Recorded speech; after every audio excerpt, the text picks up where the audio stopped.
আল্লাহ তাআলা সূরা কাসাসের মধ্যে স্বৈরাচারী যে সমস্ত দেশপ্রধান যারা ছিলেন অতীতে তাদের নমুনা দিতে গিয়ে বলেন, যেমনটি করেছিলেন ফেরাউন ঠিক তেমনিভাবে এই কথাটি উল্লেখ করেছেন বর্তমানে যে সমস্ত সরকাররা স্বৈরাচার হয়ে উঠেছে তাদের ব্যাপারে।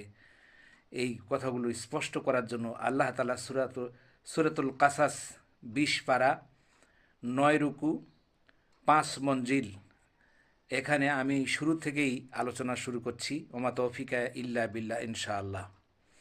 আল্লাহ তাআলা বলেন, বিসমিল্লাহির রহমানির রহিম, তাসিন মিম,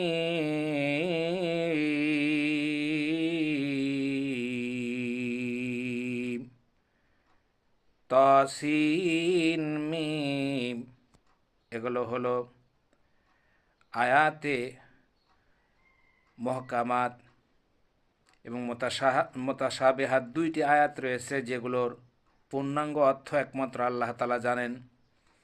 তিলকা আয়াতুল কিতাবিল মুবিন, এগুলো মানুষের জীবন সমস্যার সমাধান সম্মিলিত সুস্পষ্ট কিতাবের আয়াত। আল্লাহ তাআলা বলেন, নাতুলু আলাইকা মিন নাবাই মূসা ওয়া ফিরআউনা বিল হক লিকাউমিন ইউমিনুন।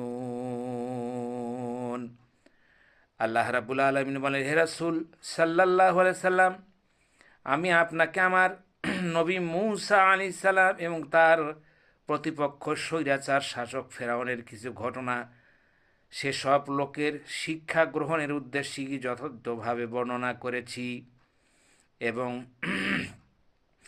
এবং এগুলো এই জন্য বিল হাক্কি লিকাউমিন ইউমিনুন, যেসব লোক আমার বিধানের প্রতি বিশ্বাস রাখে তাদের এই বিষয়গুলি তাদের সামনে সুস্পষ্ট করে তুলে ধরেছি।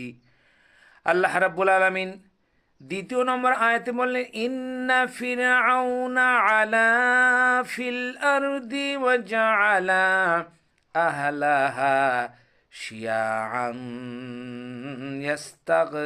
ইয়াস্তাগইফু তাইফাতাম মিনহুম ইউযাব্বিহুনা আবনা